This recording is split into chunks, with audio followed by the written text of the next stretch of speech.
Folks. Hey there, folks. How you doing? As always, we'll let people come online. I'm going to try to make today's episode a bit shorter. One, so the recap podcast with all this stuff on it ends up not being like 2.5 hours long like last week. But also just because I don't understand, man. I'm staying behind lately. I think my microphone is way too far away. Let me fix that for you guys. That should be better audio for you there. But it's rained nonstop for 2 days, so I haven't had to water the ducks or anything. And you would think that I'd be ahead on these interview days, but I'm not. And not only is today an interview today, but you know what happens tonight? The gaggle flies, right? Unloose the Goose tonight. We'll be live streaming Unloose the Goose. I'm going to see if we can live stream both on the ULG YouTube channel and my YouTube channel at the same time. That'll probably get us a lot more viewers. Anyway, I'm stalling.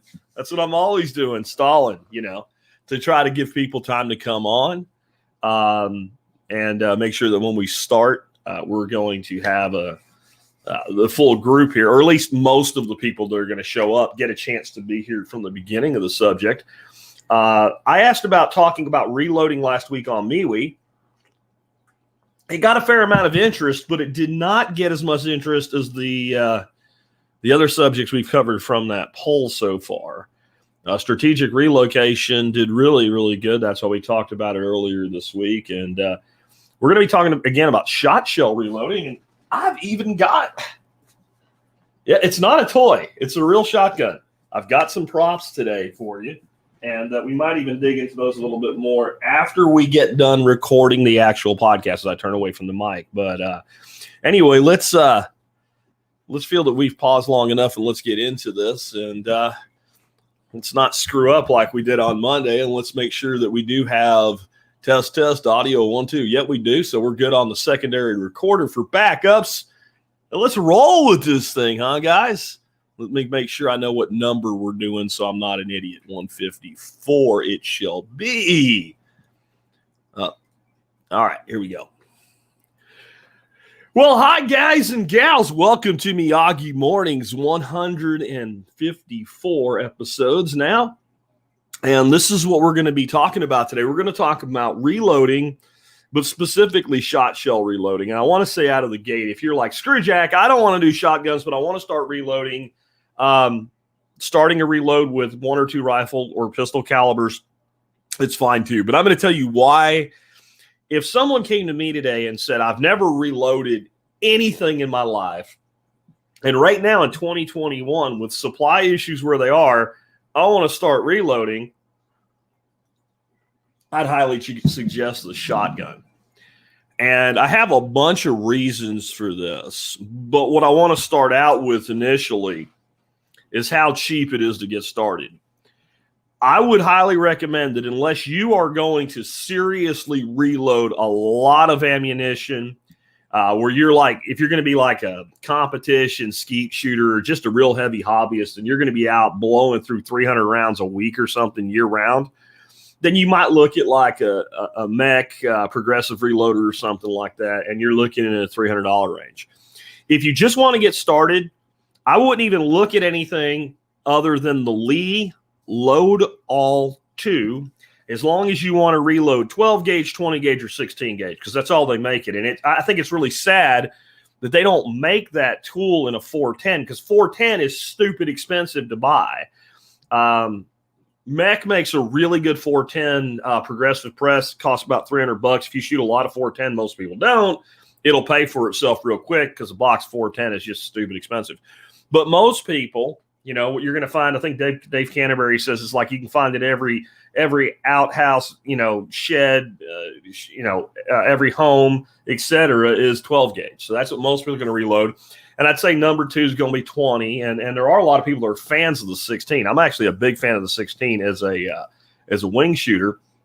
But most are going to reload the 12 gauge. And I just want to start out with, there's links in the video notes today of all this gear that I'm talking about, or most of it anyway. If you get a Lee Load All tool, Lee Load All 2 to start loading shot shells, other than components, you have everything you need. When you're reloading shotguns, you have what are called bushings. You have shot bushings and powder bushings. And that sounds really fancy. All they are is a fixed cavity. So you have a reservoir that holds powder and a reservoir that holds shot. And there's a charging bar, and you switch it between whichever one you're doing at the time. And what happens is when you go to use that tool, it fills up that cavity. And then that drops down out of that cavity into the shell. So you drop down your powder, you put in a wad, you drop down your shot, and then you crimp it closed. This is a basic procedure. Well, that fixed cavity, if you want to load 1 1/8 ounces of shot, well, there's a bushing to do that. And those bushings are expensive. And when you go out and you buy a lot of these other tools, you either have to buy bushings, or a lot of times they have what's called a charging bar, and that bar is expensive. Some of those systems, the bar is almost as expensive as the entire Lee Load-All tool. I keep saying tool, the Lee Load-All 2. And then you have to buy a new one for every different load you want to do. I think the Load-All 2, finally said it right, comes with 28 bushings. 28, but there's pretty much nothing you're going to want to load that you can't load with the Load-All tool. So since it's cheap, what's the trade-off? It's slower, but if you want to load a couple boxes of shells here and there, it's not slow enough that you're going to care. And there's tons of videos using it. And I even have a couple videos for you on some of the other features that it has that are in the video notes for you to check out. Next, I just want to talk about how flexible the shotgun is itself, right? We can hunt anything from freaking grizzly bears to snipe with a shotgun. Did you think I was kidding you when I said snipe? There's actually a bird called a snipe. It's actually a game bird. It's actually a federally protected migratory game bird like a dove or a duck is. But yeah, they're real, and they're really little. They're really little. No, you don't stand around in a sack, guys, trying to get them in the middle of the night while somebody makes noise in the background. That is a gimmick in a game. I always found that interesting, though, that people would take people snipe hunting. And then when you try to tell people there actually is a game bird called the snipe, they don't believe you. Snipe's about the size of a woodcock. If you've ever seen one of those, they're also a game bird. I mean, you're talking about little birds, quail, especially some of the quail that we hunt. I mean, these are small birds. So you go out and you take your 30-06 and you try to shoot yourself a snipe or a squirrel or something, you got nothing left. But we can take that shotgun just by changing ammo, and I mean really quick swapping out ammo. And we can hunt any big game, any small game. And if you don't think the shotgun is an effective self-defense tool, you're just in denial of reality. I promise you that somebody breaks in your house, even if you're just talking a field-grade loaded number 6 squirrel shot, you shoot somebody in the grunt with that, they're probably going to stop doing whatever it is they're doing that you don't want them to be doing. I personally find number 4 buck probably to be the best all-around home defense option for folks to use for a shotgun. But my point is the flexibility. And if you learn how to load for a shotgun, you can load into that flexibility and do just about anything with it. Next, components tend to be cheap as well. And especially shotgun shells that have been once fired. You can go to ranges and stuff and pick up brass and what have you. But if you are a precision reloader of rifles, then you know that it is kind of important that that load you develop is developed with a certain case. And on shotguns, that doesn't matter. And I've gone out to like a skeet range or a sporting clays range and just set buckets out and told other shooters, if y'all don't want your empties, just throw them in the bucket. I've left with 2 full 5-gallon buckets of shells that way, just going out shooting on a weekend for a couple hours, not counting my own. So, I mean, getting free shot shell casings is cheap. Also, I'm going to say availability tends to be a little bit better than some other things. Right now, it's actually interesting. All of a sudden, you can get some of the small rifle and small pistol and large rifle primers, though large rifle Magnum primers still seem to be hard to find online. And you can't seem to find a lot of 209 shot shell primers, which is the primers you need to reload your shotgun shells online. However, and like Bass Pro, Cabela's, all that stuff, not available, not in stock on the website. However, when I go to my local Bass Pro or local Cabela's or local shooting range or whatever that sells components, they all have 209 primers. They're not even hard to come by in the real world. They just seem to be hard to come by for me anyway in the online world. And Chris says my shirt's badass. Yeah, this is from John Willis over at SOE. It was just the next one in the closet. Guy just keeps sending to me, so I keep wearing them for him. Anyway, yeah, I mean, I've been able to get 209 primers, and I've not, through all this shit with the shortage, ever found it hard to get shot, which is the from bird shot to buck and everything in between. 25-pound bags of it, as much as you want. Shotgun powders have not been hard for me to find, and waddings have not been hard for me to find. I have to say, even with reloading centerfire, it's only been the primers that have been hard for me to get. I don't know if everybody else has had that experience, but that's what's been hard for me. But with the shotgun, I do seem to feel that we have, in the real world stores, brick and mortar, more availability of components during shortages. So that's nice to know.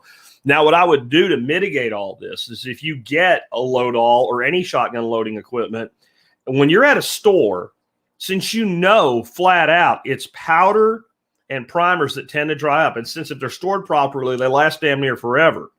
If you're at a store and they have primers for something you reload, pick up a couple sleeves of them at least, and just keep doing that over time. I don't worry about this. It doesn't affect me much. I worry about it for y'all that are trying to get started.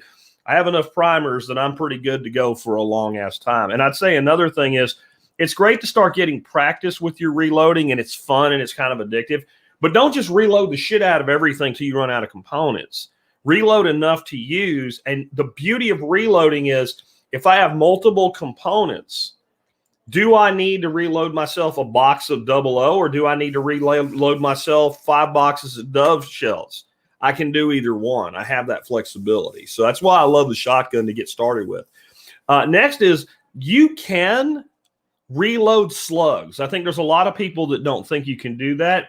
There are slugs you can buy for reloading, but my favorite slugs to reload are made, you make them yourself. They're made, the mold is made by Lee, same company that makes the load all, and they're called the drive key slug.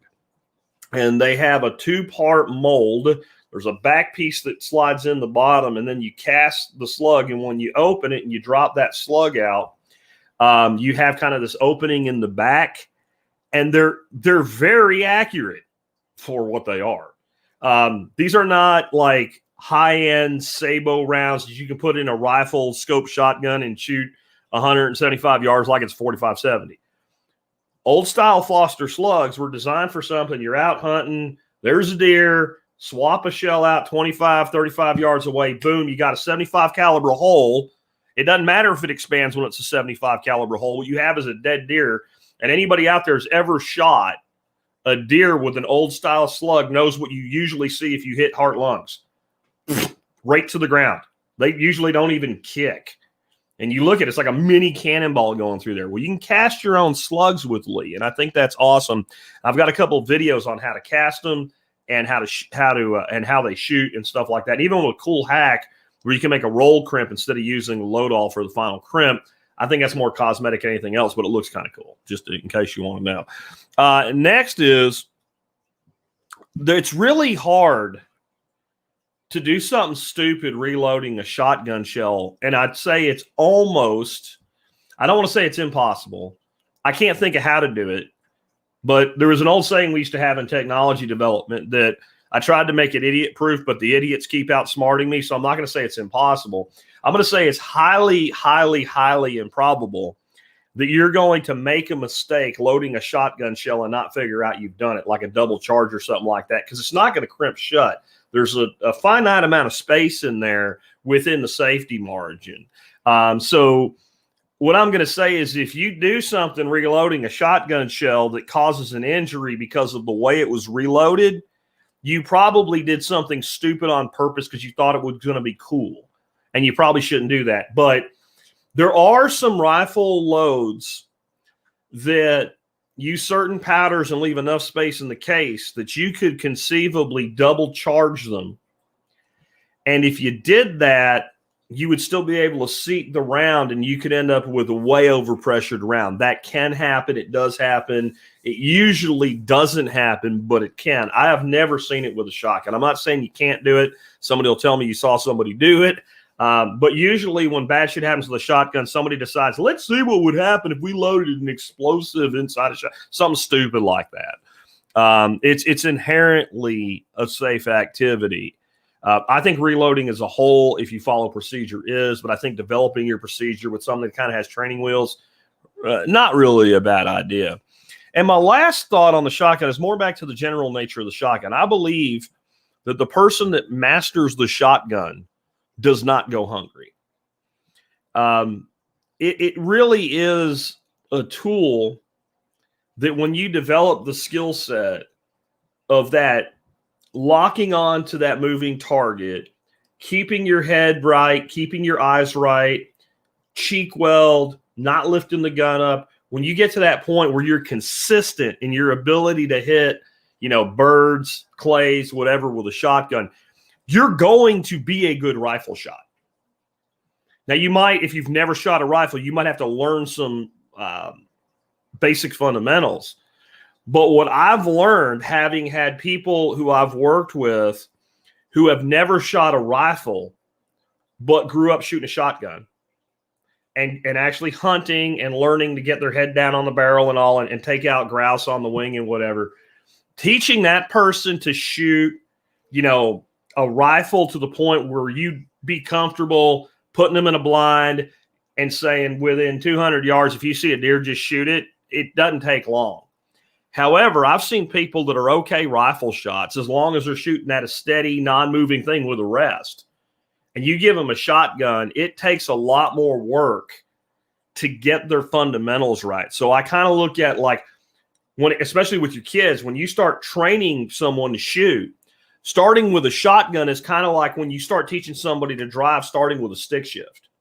You teach somebody to drive a stick shift, you put them in an automatic, they're not going to have a problem.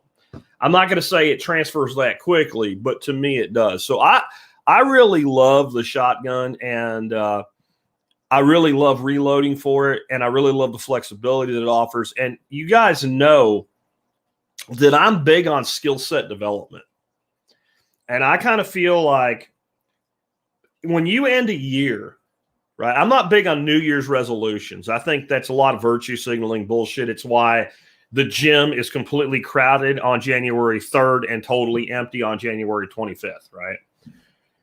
I'm more big on end of year reviews. Instead of talking some shit about what we're going to do next year, let's be honest with ourselves with what we got done this year. And I think when you have that moment with yourself and you ask yourself, well, what did I accomplish this year? Things like I expanded my garden, et cetera. That's all great. And you should have stuff like that to talk about. My preps are better, whatever it is. I make more money. There should be 3 or 4 minimum hard skills that you either got a lot better at or you got to the point where you could do them. And this is one of those skills that I honestly believe, buy yourself a decent manual. I don't have that in the video notes yet, but Lyman's manual is really good. I'll add that to the final notes once I get the process version up. And a Lee Loadout tool and some components and some shot shells. And I don't see why anybody with an IQ over like 80 can't get that shit in their hands on Friday and honest to God, go out probably Saturday afternoon and fire some rounds safely, as long as you practice good gun safety. Like, you're not going to have a danger from the reloaded ammunition. A skill that's this versatile that you can obtain the basics of in a day, if you don't have it, you probably should. So again, I got links to the different Lee Loadalls, to the molds, etc. Most of them are Amazon links. I wanted to give y'all a link to buckshot molds because I think that's kind of cool. They're very hard to find right now. Lee even directly, and they're probably the best place to get them is out of stock with them. There are some buckshot molds if you want to look them up yourself, but it just seems like it's really expensive right now, and there's plenty of buckshot to buy by the bag. Again, I love number 4, so I got a bag of number 4 buck linked for you in the show notes. And with that, we'll wrap things up for the podcast, and we'll be back tomorrow with another episode. All right, so I'm going to hang with you guys a little bit. I didn't want to pull out a prop with the audio podcast, since none of the people that are going to listen to the audio only can see it. And I'm taking a look here at Float and Odyssey. I don't see a lot of chat over there today about this subject anyway, because Float, of course, has an archive. Have a good morning from Patriots for Truth on Odyssey. Good morning to you as well. Seems like most of our activity was on YouTube today.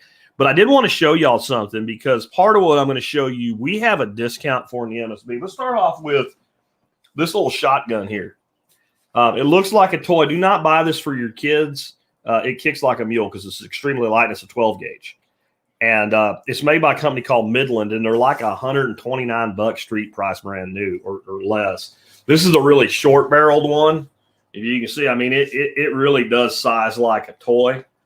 And it has a basic brake barrel in front. This is actually a very old patent that was on this design, and the patent expired. So there's several companies making them now. But if you see how that folds up, I mean, that fits in a backpack really, really easily.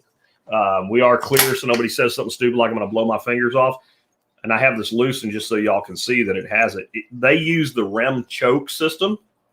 So right here we have a choke tube, and I have extra full modified, and the one I keep in it most is improved cylinder. So there's a tremendous amount of flexibility here with a shotgun that costs about $100. And what I love about single shots, double barrels, etc., is what you can do with gun adapters. So check this out. This little tube right here, I keep this shotgun. And there's a ton of flexibility right here, more than you would think you could have in that area.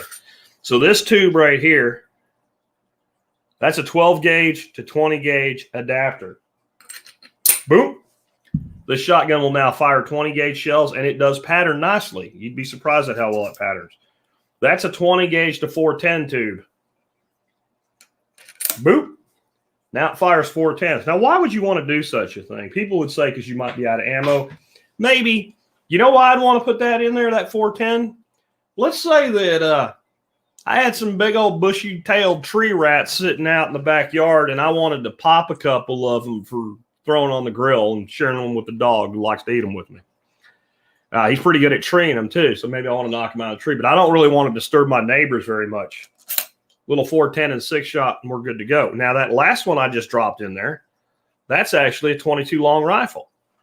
So I can fire a 22 long rifle with this, and what you do is you set it right to the top because it's got an offset. I'll show you how that works.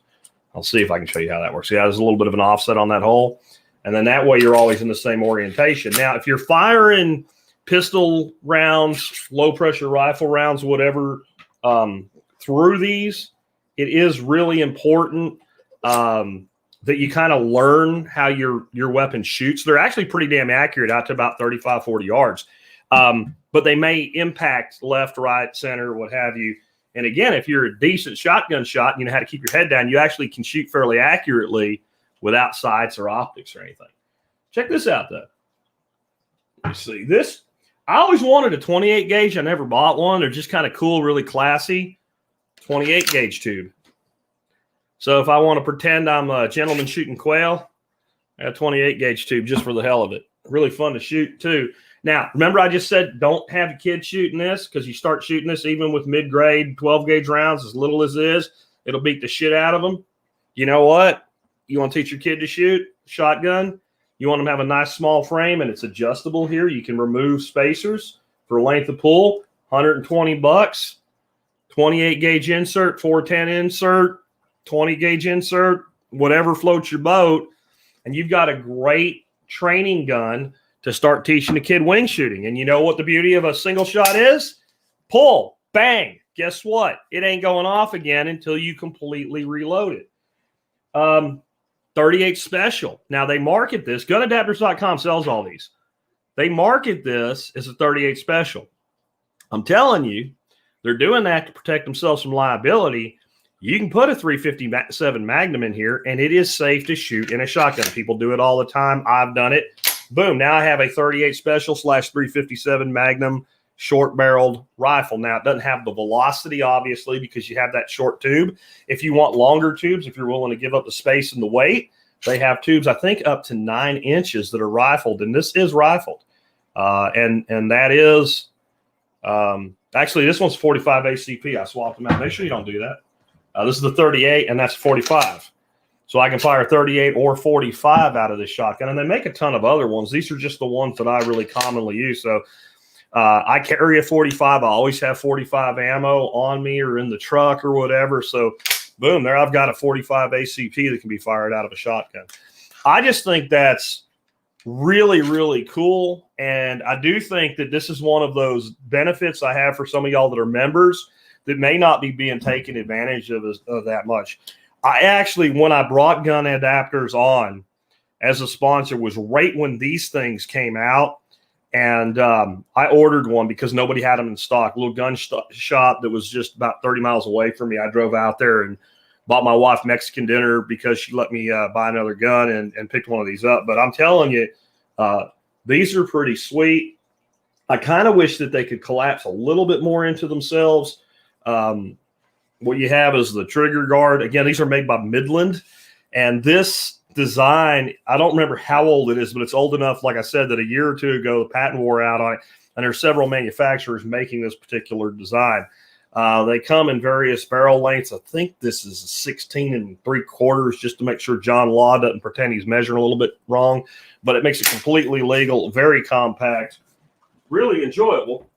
And again, you throw some adapters in it, even just this little multi-gauge adapter plus 22 long rifle, and a set of chokes, a full, a modified, and an improved cylinder. It's a turkey gun.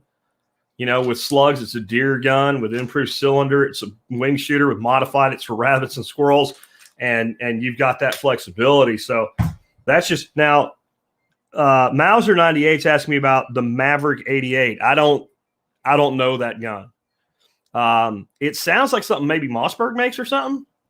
I'm going to say this about guns in general.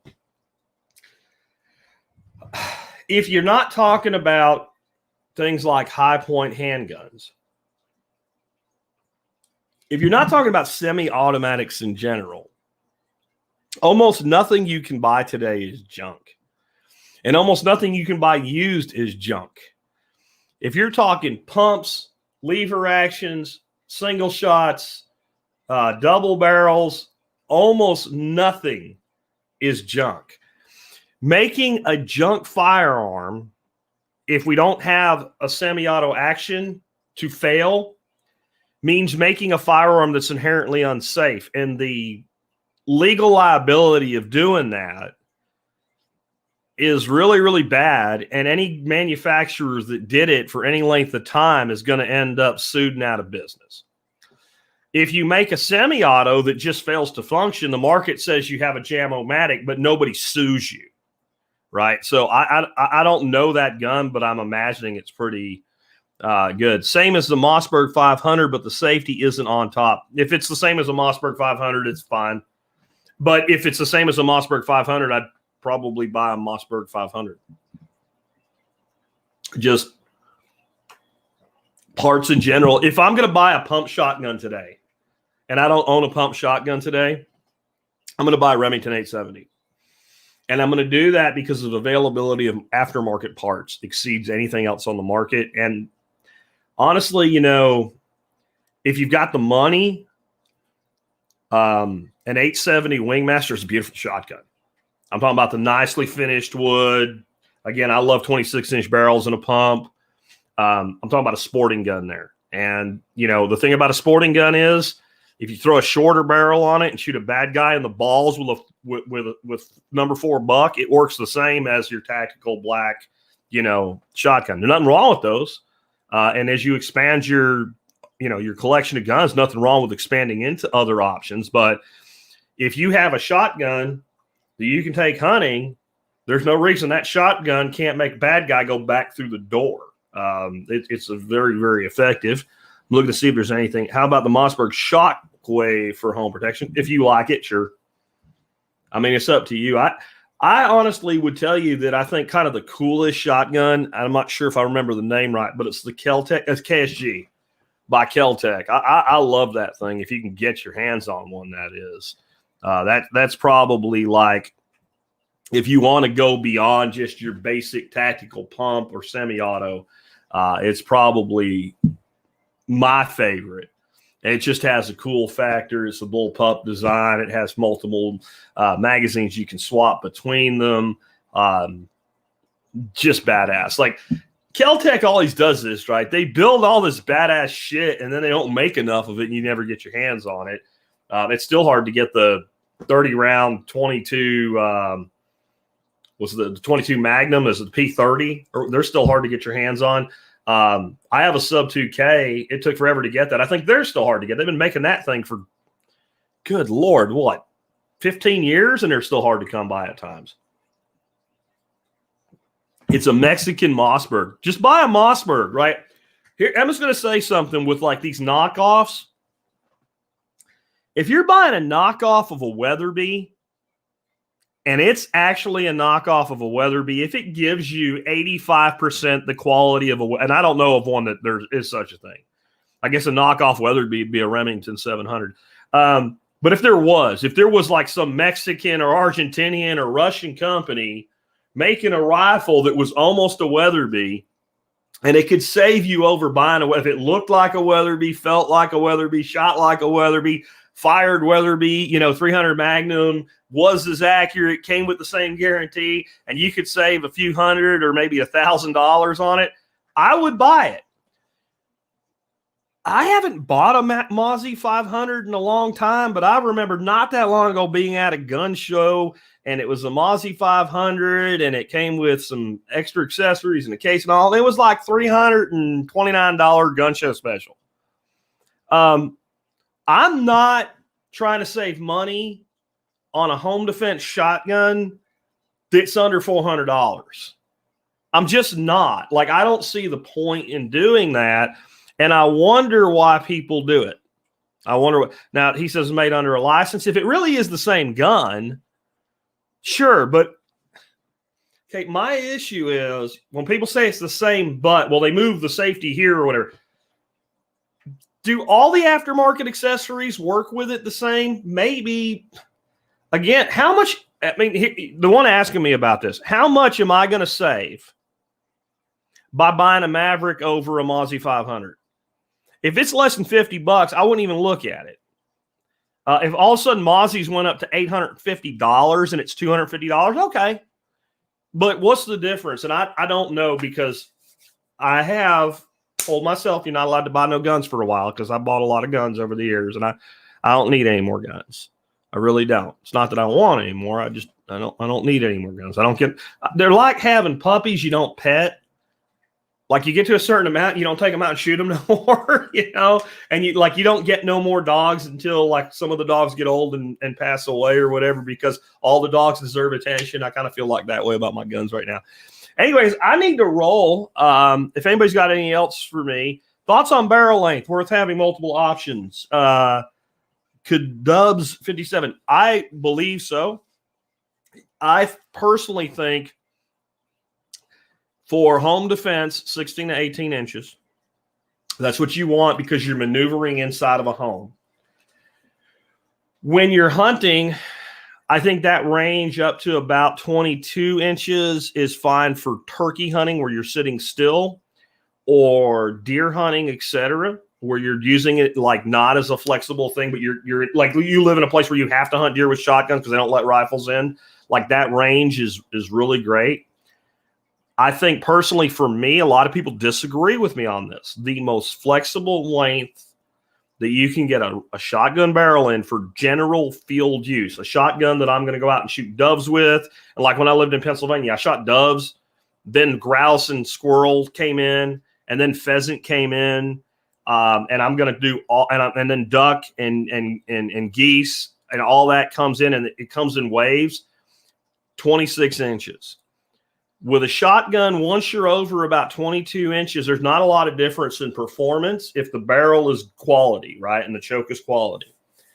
The difference is the siding plane, and the longer that siding plane, the more it makes it evident when you're bringing your head up and you've got that barrel canted and you're not flat on the rib. And that's why they have these old shotguns that were like tailor-made for goose hunting and long shots. They have those long, some of them have like 32-inch barrels. It's not because it can go further.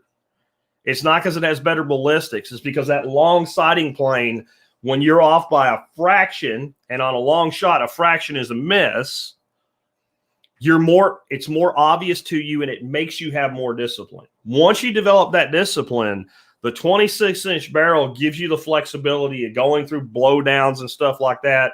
A little bit less weight. It's my preference. Most people prefer a 28. I've gotten to where I'm disciplined enough with a shotgun. If I can find a 24-inch barrel for a sporting shotgun, I actually prefer 24. It's much more compact. This, I'm going to tell you right now, this type of thing right here takes discipline to shoot well.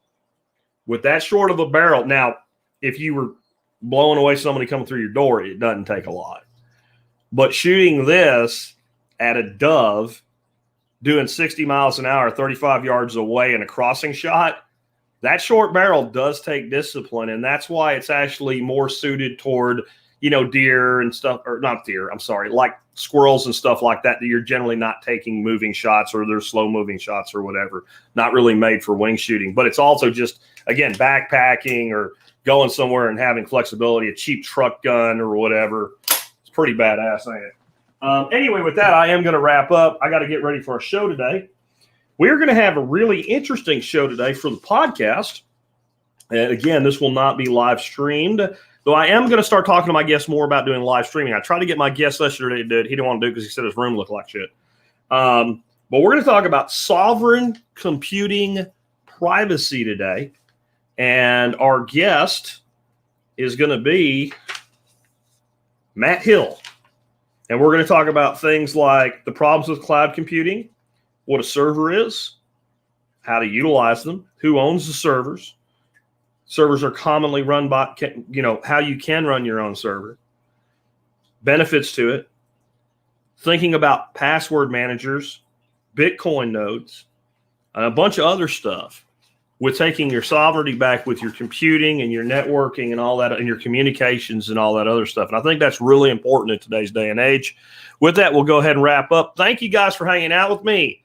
I'll be back with something else tomorrow. Remember, there's a couple ways you can communicate to me what you want to hear on a Miyagi Mornings. One, email me, put Miyagi Mornings in the subject line, and tell me what you want to hear. Or even better, because I look at it every day and at least think about it, my post on my MeWe profile that's pinned to the top. Tell me what you want to hear there. Short and succinct, then give me details. Take care, guys. Have a good day.